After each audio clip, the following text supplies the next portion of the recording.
우리가 이와 같이 이 성경의 말씀도 이런 소요들이 계속 일어나는 게 세상이 아닌가 싶습니다. 왜냐하면 자신의 유익을 따라 살아가는 게 세상의 이치가 아니겠습니까? 자신의 유익에 반한 일들이 일어나니까 거기에 대한 제 마음이 굉장히 다른 쪽으로 이제 격동하게 돼가지고 이런 소요들이 일어나는 일들을 이제 오늘 본 말씀을 통해서 우리가 볼 수 있습니다. 왜 누가가 이 19장 23절 41절 이 내용을 길게 쭉 적었을까요?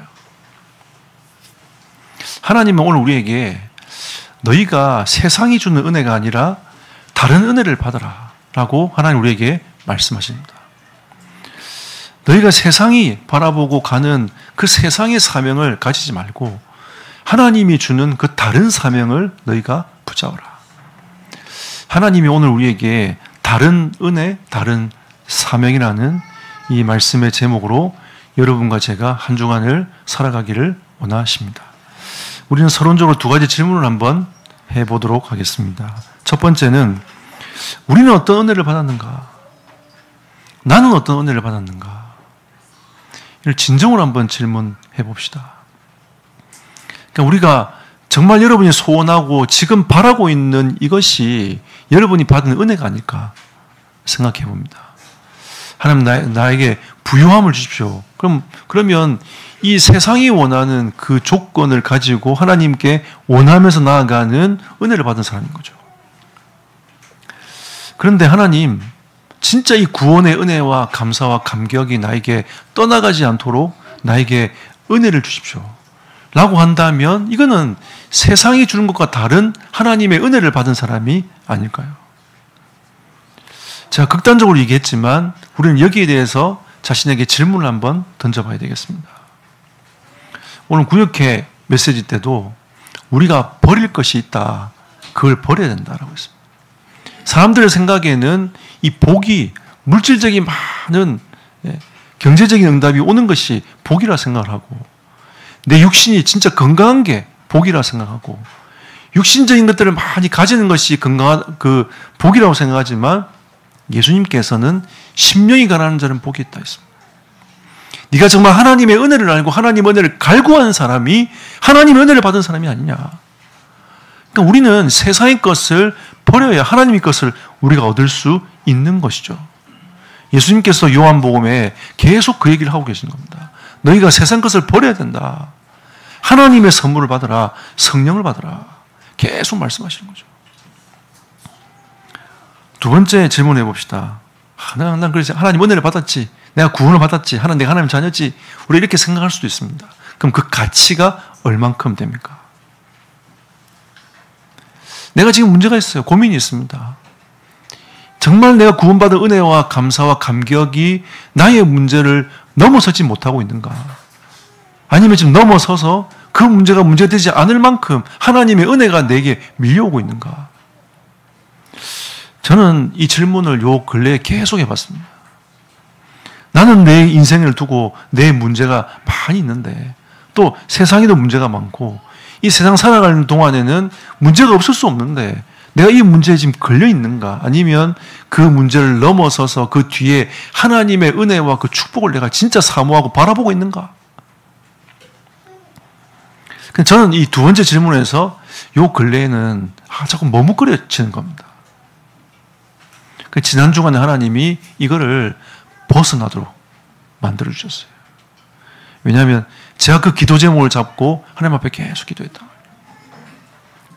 왜냐하면 내가 진짜 이 복음의 가치를 내가 지금 가지고 있는 이 문제 때문에 이걸 누리지 못하면 되겠냐.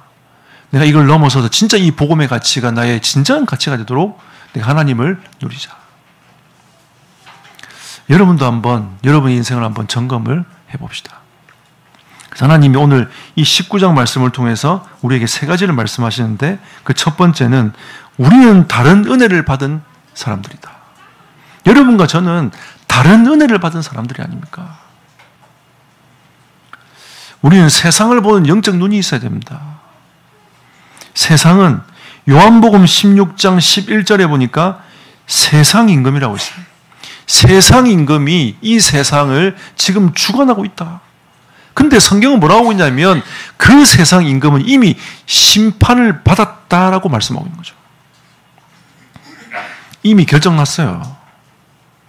그럼 우리가 망할 조를 가지고 그 길을 갈 수는 없지 않습니까? 망하는 길이 보이는데 그 길을 따라갈 필요가 없지 않습니까?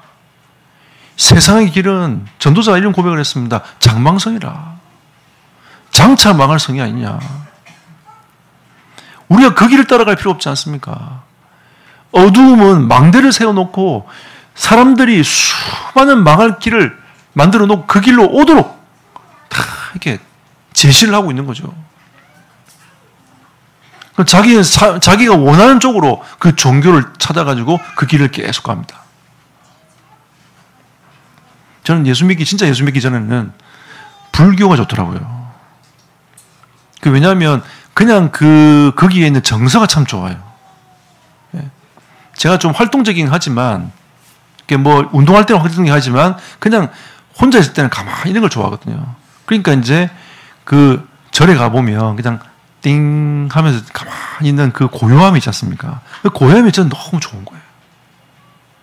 가끔씩 그 종 따랑따랑 거리는 그 소리 있잖아요. 그래서 너무 좋은 거예요. 아마 저는 예수 안 믿었으면 명상했습니다. 명상. 앉아가지고 명상하면서 아마 귀신 충만된 될 수 있는 그런 이제 인생이 되는 거죠. 자꾸 마음을 비우는 겁니다. 착하게 살아야지. 이렇게 계속 마음을 비운 사람이었어요. 그러니까 저는 그렇게 흔한 그 무단횡단을 제가 어릴 때 단 한 번도 해본 적이 없어요. 네. 그냥 그렇게 살아야지라고 하면서 그런 삶을 쭉 살아왔습니다. 그래서 목사님이 된 거 아닙니까? 라고 생각할 수 있겠지만 그렇지 않습니다. 저는 이 목회자 길을 가기 싫었어요. 왜냐하면 제 동기로 충만했거든요. 교회를 떠나면, 어릴 때 들은 거 있어요. 교회를 떠나면 약간 저주를 받을 것 같고. 예. 그래서 교회는 안 떠나되, 그럼 내가 내 소욕을 채우면서 잠목을 잘 쓰는 방법이 뭘까? 보니까, 그래도 내가 직분을 받아야 되지 않겠냐. 장로를 목표로 하고, 일단 장로를 목표로 하고, 내 마음대로 살 수 있는 그 발판을 한번 만들어 봐야 되겠다. 이렇게 제가 세팅을 딱 했어요. 그게 이제 청소년 때 세팅을 딱 한 겁니다. 저는 약간 계획적이라 제 미래도 제 나름대로 계획을 다.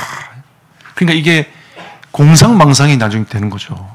이 계획조차 안 되는 공상망상이 돼가지고 이게 밤에 잠을 못 자는 겁니다. 새벽 2시, 3시에 자는 거죠. 리듬이 싹 다 깨져. 이 세상 임금이 수많은 것들을 가라지를 뿌려놓고 인간들을 그쪽으로 계속 오도록 만들어가는 거죠. 저는 그 가라지 중에 하나를 딱 부여잡고 내 인생을 그렇게 걸은 겁니다. 그러니까 지금 생각하면 얼마나 어리석은 겁니까? 근데 그때는 영적인 눈이 어두워져 있으니까 내가 어디로 가야 될지, 무엇이 바른 것인지를 잘 모르겠더라고요. 하나님은 우리에게 세상을 볼 수 있는 영적인 눈을 떠라. 지금 우리가 후대들에게 이 눈을 뜨게 만들어줘야 돼요. 세상의 가치는 하나님의 가치는 세상에 있지 않다. 우리의 가치는 하늘에 있는 것이다. 그러면 공부에 묶이면 안 되고 공부를 넘어서야 되지 않겠습니까? 공부를 잘하나 못하나 이 문제가 아니라 공부를 넘어설 수 있어야 돼요. 우리가 지금 일하고 있는 이 문제를 내가 일을 잘하고 못하고 그건 두 번째고 일을 넘어설 수 있어야 됩니다. 함부로 하라는 말이 아니라는 거죠. 회사 가질 시간에 잠자고 그거는 여러분 넘어서는 게 아니죠. 그거는 여러분이 그 안에 갇혀버리는 겁니다. 못 넘어서는 거죠.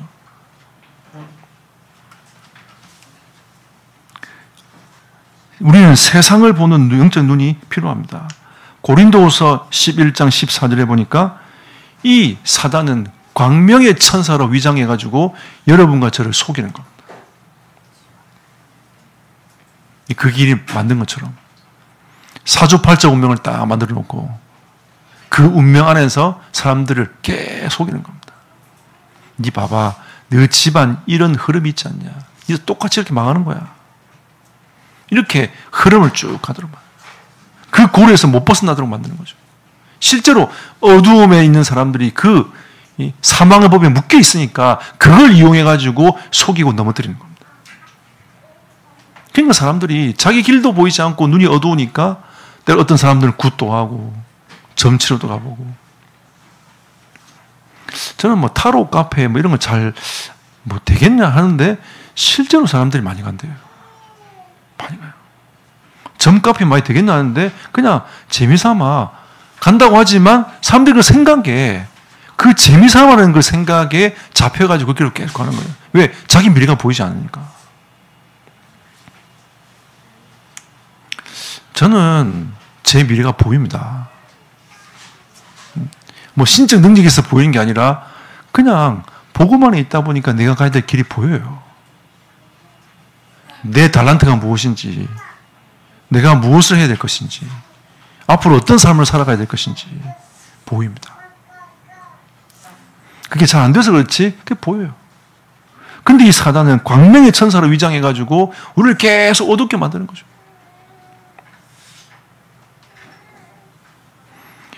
요한복음 15장 19절에 보니까 우리는 세상에 속한 자가 아니기 때문에 세상이 우리를 미워한다고 했습니다. 우리가 정말 복음에 살잖아요. 그럼 세상이 미워할 수밖에 없어요. 아, 왜 이런 고난과 이런 어려움을 당하고 비방을 당하냐라고 우리는 생각할 수 있겠지만 진짜 예수 믿으면 이런 일들이 벌어져요. 요한일서 2장 16절에 보니까 사람들은 자기의 유익과 이생의 자랑으로 가득 차 있다고 했습니다. 그러니까 자기의 유익을 위하여 삶을 살아가는 거죠. 신앙생활도 그렇게 할 수도 있습니다. 이생의 자랑. 그러니까 뭐가 어떠니 하면서 이상에 대한 이 세상의 자랑들을 계속 해나가는 거죠.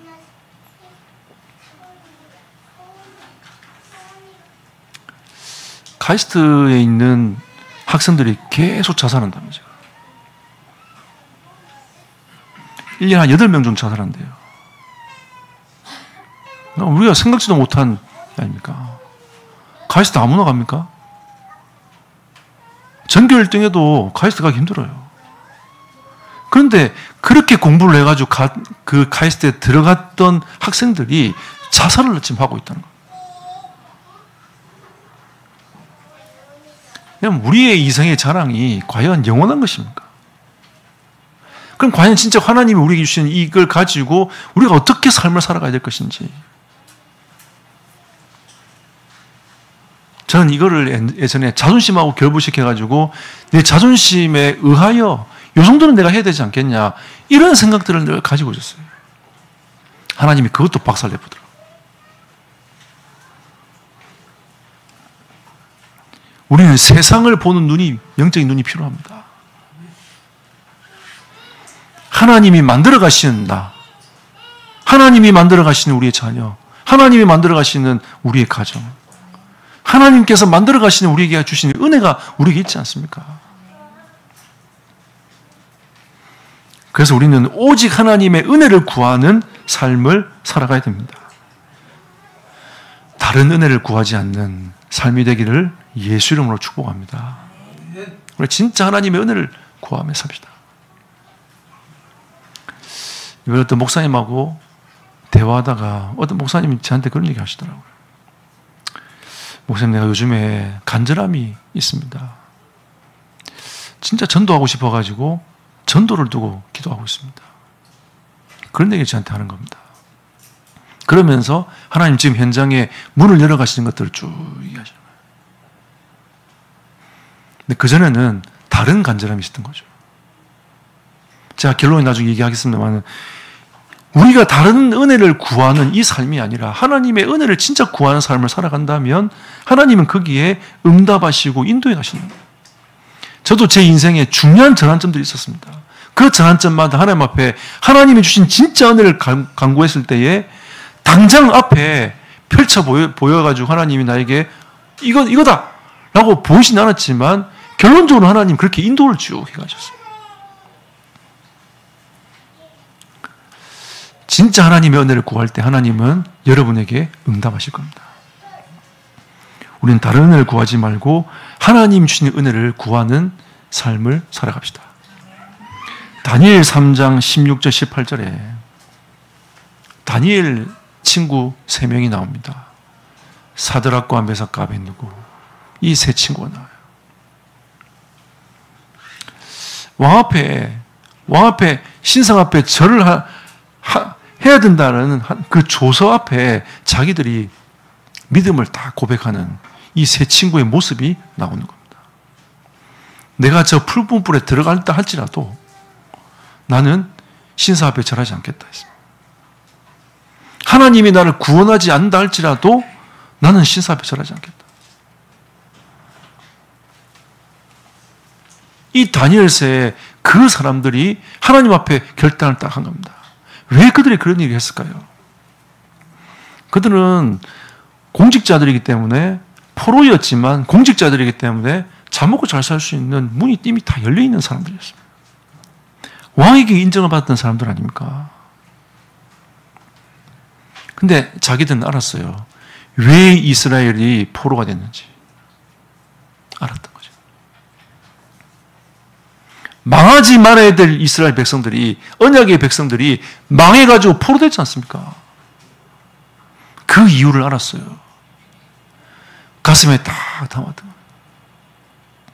지금까지 우리가 하나님을 섬기지 않고 우상숭배하다 망했지 않냐? 이거보다 더 비참한 일이 어디 있겠냐? 우리 지금 후대가 완전히 무너졌지 않냐? 나는 하나님을 향하여 믿음을 고백할 것이다. 자기 생명 내놨어요. 다니엘도 자기 생명 내놨지 않습니까? 내가 사자굴로 들어가도 괜찮아. 난 하루에 3번씩 예루살렘을 향하여 기도할 것이다. 이게 그들의 결단이었습니다. 그러니까 다른 은혜를 구하지 아니하고 하나님이 주시는 은혜를 구했던 겁니다. 그들은 진짜 이스라엘을 회복시키기 위한 그 기도에 대한 간절함을 갖고 있었던 거죠. 사도행전 4장 11절에 성령을 받았던 베드로에게도 그 종교 법정 앞에서, 자기의 죽음 앞에서 뭐라고 고백했냐? 다른 이로서는 구원을 얻을 수 없지 않냐?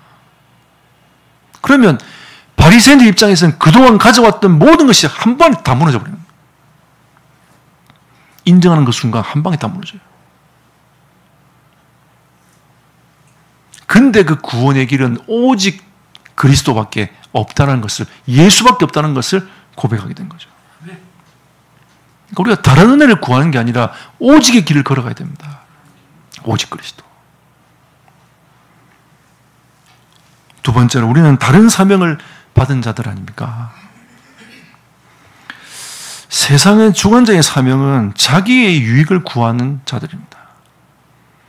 별로 훌륭한 사람 별로 없어요. 자기 유익에 빗나가잖아요. 그러면 사람이고 뭐고 상관이 없습니다. 자기의 유익을 위해 살아갑니다. 사람들은 의를 위해 살아간다 하지만 그렇지 않습니다. 자기 유익을 위해 살아가요. 저도 어릴 때는 보면 제 개인이 내가 살려고 방어적으로 나올 때가 있어요. 그러니까 어떻게 보면 그거는 자연스러운 거지만 이걸 좀 한 번 더 넘어서 가지고 공공을 위해서 어떻게 갈 것인가, 이렇게 생각하는 사람들은 거의 없습니다. 여러분 정치를 보면서 그런 분들 본 적 있습니까? 없죠. 경제인들 보면서 그런 분들 본 적 있습니까? 거의 없어요. 그러면 종교인들은 어떻습니까?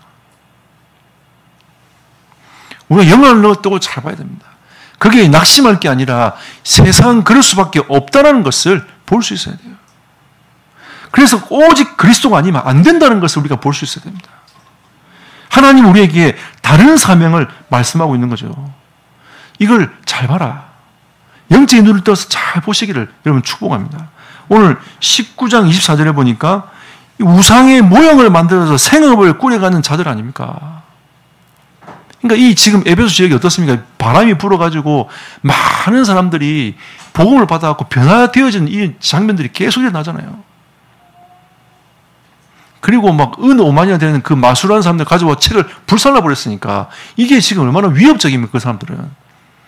이 사람들은 은장색 해가지고 은으로 만든 신을 이렇게 만들어서 팔아먹는 사람들이란 말이죠. 근데 이 수입이 어마어마했습니다. 왜냐하면 그 큰 신전에 사람들이 얼마나 많이 옵니까? 제가 예전에 그 마카오라는 나라에 가가지고 집집마다 전도한다고 방문해 본 적이 있어요. 거기에 볼 집집마다 뭐가 있냐면 다 사각을 짜놓고 거기에 집 우상을 딱 섬기고 있는 거예요. 진짜 한 집도 예외 없이 다 있는 거예요. 이야. 제가 처음에 그 대학생들 그거 쳐다보고 너무 충격받았어요. 야, 어떻게 이렇게 집집마다 이렇게 우상 숭배를 하고 있는가.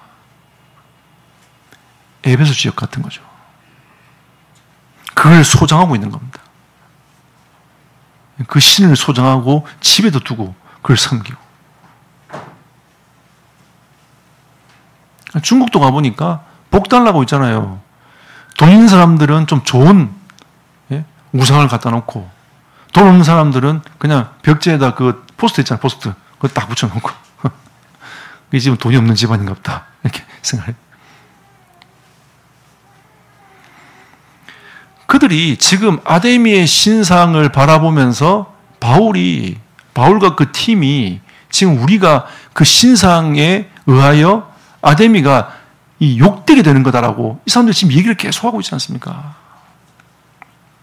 결국은 그 뒤에 뭐가 있어요? 자기들이 이 은장색을 팔아먹어야 되는데, 우상을 팔아먹어야 되는데 수익에 반하시니까 그게 소요를 일으켜가지고 무리를, 소동을 확 일으켜버려요. 사람들이 그 연극장에 꽉 찼어요. 근데 성경은 뭐라고 있죠? 왜 모였지? 그냥 분위기대로 확 모였는데 왜 모인지를 모르는 겁니다. 그 선동을 누가 했습니까? 이 팔아먹은 사람들이 선동질을 한 거죠. 자기 유익을 위하여. 왜 누가가 이 글을 길게 적었을까요? 세상이 이렇다는 겁니다. 사람들은 자기의 유익을 위하여 살아갈 수밖에 없는 인생이라는 거죠. 이게 세상이라는 겁니다. 또 사도행전 16장 16절에 보면 점치는 귀신 들린 여종이 나오지 않습니까? 주인을 유익하게 한다고 했습니다. 그 주인이 있는데 자기 점쳐가지고 돈을 받잖아요. 그럼 그 주인이 그 돈을 가져가는 거예요. 그럼 그 귀신 들린 여종이 싹 바뀌어버리니까 그 주인이 자기가 가지고 있는 그 돈이 들어올 수 있는 그런 루트가 없는 거죠. 그러니까 바울을 고소해가지고 감옥에 가다 버린 거예요. 이게 지금 현장입니다. 현장. 안타깝죠. 그리고 사도행전 13장 8절에 보니까 마술사 엘로마가 나옵니다. 그 지역의 총독에게 영향을 계속 주고 있는 거죠.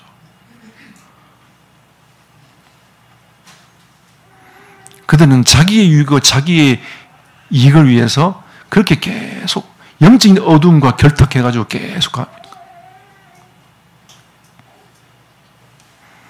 하나님은 우리에게 다른 것 말고, 다른 말 하지 말고, 다른 거에 소동하지 말고, 다른 거에 연루되지 말고, 은혜의 복음을 증거하는 이 사명에 우리가 매진하며 나아가자. 사도행전 20장 24절에 보니까 바울이 이런 고백을 합니다. 은혜의 복음을 증거하는 일에 나의 생명을 내놨다. 이게 바울의 고백이었어요. 어떤 소요가 어떤 문제가 일어나도 나는 이 생명의 복음을 증거하며 나아가는 이 걸음을 나는 멈추지 않을 것이다. 내가 나의 이 사명이라 라고 하면서 바울이 사명을 고백합니다. 이게 증인의 길인 거죠. 사도행전 1장 8절에 오직 성령이 내게 임하시면 너희가 권능받아서 예루살렘과 온 유대와 사마리아와 땅끝까지로 내 증인이 되리라. 우리는 이 사명의 길을 가야 합니다. 여러분과 저는 증인 됩시다. 우리의 수준에 잡히면 안 됩니다. 우리의 수준에 된다 안 된다 생각하지 하나님의 역사는 다릅니다. 증인의 길을 걸어갑시다. 그럼 초대교인들이 큰 걸 할 수 있다고 생각했겠습니까?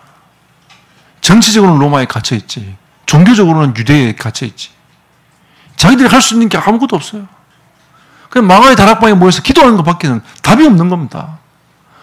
성령의 바람이 불기 시작하니까 하나님이 문을 쫙 열어. 하나님 15개 나라의 사람들을 오게 만들어가지고 그들이 복을 받고 그 나라로, 그 지역으로, 종족으로 들어가가지고 거기다 교회를 세운 겁니다. 그게 로마 교회예요. 로마 교회는 바울이 세운 게 아닙니다. 그때 받았던 사람들이 가가지고 세웠어요. 수많은 학자들이 뭐라 하냐면 브리스가 아굴라일 것이다. 이렇게 추정을 하고 있습니다. 아니라 할지라도 바울이 로마 가기 전에 이미 로마 교회에 있었어요. 아니라 할지라도 나중에는 그 로마 교회에 가장 축축되어 있는 인물이 브리스가 아굴라였습니다. 하나님 그렇게 쭉 이어가다. 증인의 길을 걸어갑시다. 하나님께서는 여러분들이 딱 언약을 붙잡고 기도하면 하나님 여러분을 통해서 복음의 문들을 쭉 열어가실 겁니다. 결론 맺겠습니다. 우리의 간절함을 바꿉시다. 지난 주간에는 사명 계속 얘기하니까 부담이 됐었는데 행복한 사명의 길이라고 하니까 얼마나 은혜가 됩니까? 그렇죠? 하나님이 우리 여러분과 저에게 이 행복한 사명의 길을 걸어가도록 우리에게 이미 은혜를 주셨습니다. 하나님은 그 길을 걸어가도록 만드실 거예요. 이번에 그 목사님하고 그 전도 포럼을 계속 하는데 참 감사하더라고요. 왜? 우리가 우울한 포럼보다는 전도 포럼이 훨씬 낫지 않습니까? 그죠? 현장에 복음 전하고 얘기하고 다 안 되는 고민하고 이런 포럼 얼마나 감사합니까? 이번에 선교사님이 그런 포럼을 하시더라고요. 어느 교회 갔더니 대학생들이 전도 포럼을 하더랍니다.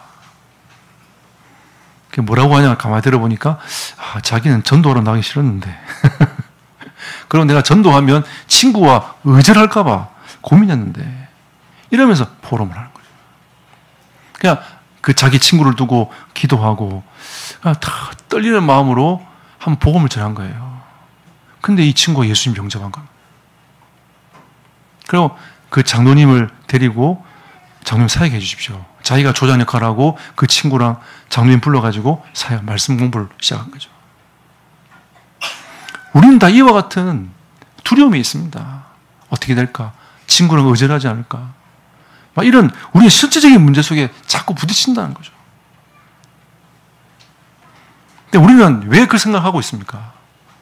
의절하면 어떡하지? 일어나지도 않는 일들을 걱정부터 시작하는 겁니다. 되고 안 되고는 하나님의 시간표와 하나님의 역사에 있는 건데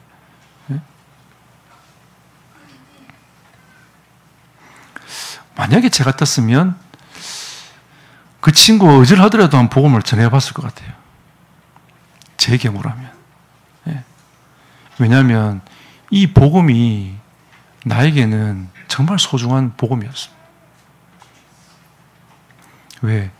나의 생명을 살리고 내가 가야 될 길을 보여주는 복음이었기 때문입니다. 바울이 빌립보서 1장 20절에 바울이 이렇게 고백합니다. 내가 살든지 죽든지 내 몸에서 그리스도만 존귀 되길 원한다. 여러분 우리 이렇게 삽시다. 우리의 몸에서 그리스도만 존귀 되어지는 다른 거 쳐다보지 말고 내 몸에서 그리스도만 존귀 되기를 원하는 그런 간절함을 회복합시다. 우리가 고민하는 걱정하는 것보다 하나님께 찬송하는 게 훨씬 더 낫지 않습니까? 우리가 근심하는 것보다 하나님 앞에 믿음을 고백하는 게 훨씬 낫지 않습니까? 나의 연약함을 쳐다보는 것보다는 하나님이 행하실 것이라 하는 그 믿음을 고백하는 게 훨씬 낫지 않습니까? 우리 다 연약하지 않습니까? 저부터 시작해서 다 연약한 존재 아닙니까? 하나님께서 우리와 지금 함께 하십니다. 성령을 선물로 주셔가지고 우리와 지금 함께하고 계시지 않습니까? 하나님이 우리에게 은혜를 주사 하나님의 일을 하도록 우리에게 성령으로 인도해 가실 겁니다. 사도행전 19장 26절에 복음으로 살리는 자가 됩시다. 오늘 불신자들이 뭐라 하냐면 이 바울이 에베소뿐 아니라 거의 전 아시아를 통하여 수많은 사람을 권유하여 말하되, 이 말은 권유하여 말하되 이 말은 무슨 말이냐면 현장의 불신자가 우상을 다 버리고 하나님께로 온전히 돌아왔다는 의미가 이 속에 담겨 있어요. 그러면서 뭐라 합니까? 사람의 손으로 만든 것은 신이 아니라 하니 이는 그대들도 보고 들은 것이라. 이렇게 불신자가 얘기합니다.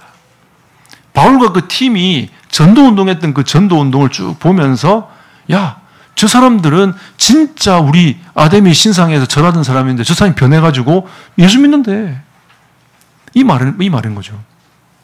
완전 불신자인데 어느 날 예수 그리스도를 믿더니 예수쟁이가 됐어. 이런 말인 거죠. 이 바울의 간절함이 그 지역에 있는 수많은 사람들을 그리스도께로 돌아오게 하는 그 은혜를 입게 된 겁니다. 그 사역에 쓰임받은 거죠. 불신자들이 보기에도 이 복음의 능력이 크다는 것을 자기들도 본 겁니다. 얼만큼 자신들의 생업에 위기가 느껴질 만큼 이게 차 있는 거예요.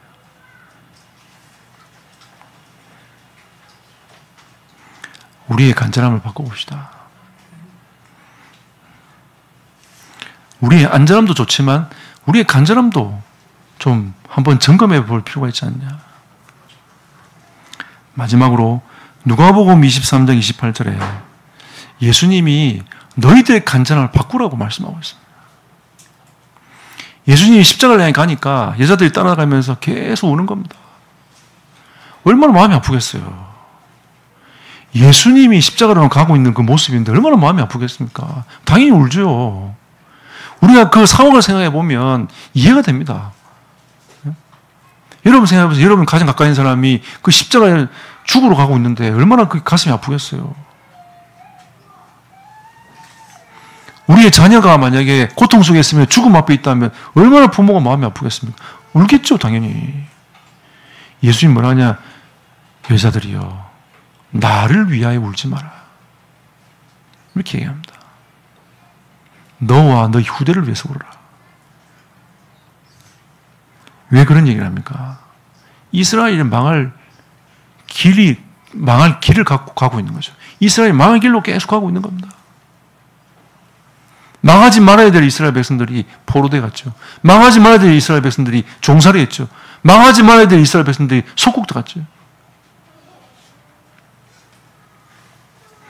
우리가 하나님의 자녀로서 이 세상을 정복하고 다스려야 되는데 자꾸 어디에 묶이는 겁니다. 예수님께서 나를 위해 울지 말고 너와 후대를 위해서 울어라. 우리 지금 우리 후대를 위해서 우리가 울 시간표가 왔습니다. 우리는 우리 후대들에게 어떤 가치관을 심고 어떤 세관을 심어야 되겠습니까? 복음보다 더 중요한 건 없습니다. 이 복음의 가치를 우리 후대들에게 심어야 돼요.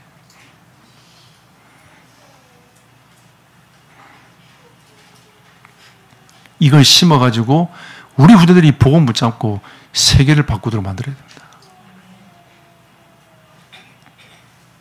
여러분, 이번 주간은 중요한 주간입니다. 우리 후대들이, 전 세계 후대들이 들어와가지고 대회가 있는 주간입니다. 여러분, 기도합시다. 그리고 우리 교회 후대들을 위해서도 기도합시다. 우리의 자녀들을 두고 진짜 기도해야 됩니다. 우리 예수님의 간절함을 가슴에 담아봅시다. 이 시간 우리가 말씀 붙잡고 기도할 때에 이렇게 한번 기도합시다. 하나님, 나의 간절함을 바꿔주십시오.